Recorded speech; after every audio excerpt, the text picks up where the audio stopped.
ഒരിടത്തൊരിടത്ത് ചിപ്പി എന്ന പേരായ ഒരു പൂമ്പാറ്റ ഉണ്ടായിരുന്നു. അവൾക്ക് എപ്പോഴും പറന്നു നടക്കാനായിരുന്നു ഇഷ്ടം.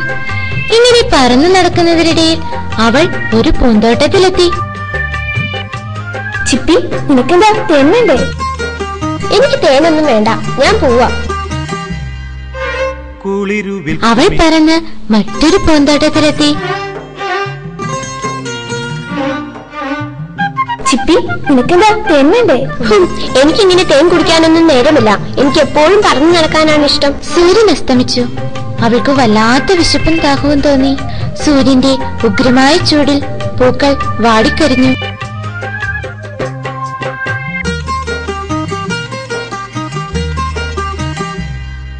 അവർ വിളിച്ചപ്പോ ഞാൻ ചെന്നിരുന്നെങ്കിൽ അവർക്ക് സന്തോഷവുമായേനെ, എന്റെ വിശപ്പും മാറിയേനെ.